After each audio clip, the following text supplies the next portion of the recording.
முதலமைச்சர் விஜய் தலைமையில் நாளை நடைபெற இருந்த சிங்கப்பெண் அதிரடிப்படை திட்டத்தின் தொடக்க விழா நிகழ்ச்சி ரத்து செய்யப்பட்டுள்ளது.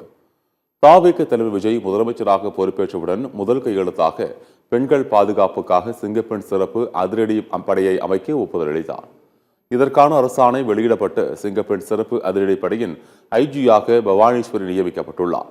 இந்த படையில் ஒரு எஸ்பி, 2 டிஎஸ்பிக்கள் மற்றும் 4 இன்ஸ்பெக்டர்கள் உட்பட 30க்கும் மேற்பட்ட போலீசார் விரைவில் நியமிக்கப்பட உள்ளனர்.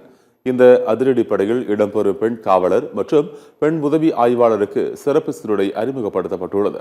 இந்த சீருடை வழக்கமான காவலர்கள் அணியும் சீருடை அல்ல. நேவி ப்ளூ கலரில் அரைக்கை மேல் சட்டையும் காக்கி கலர் பேண்டும் சீருடையாக கொடுக்கப்பட உள்ளது.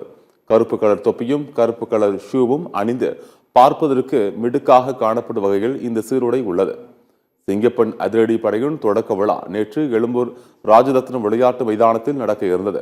ஆனால் முதலமைச்சர் விஜய் டெல்லி சென்றதால் சிங்கப்பெண் சிறப்பு அதிரடி படையின் தொடக்க விழா தள்ளி வைக்கப்பட்டது.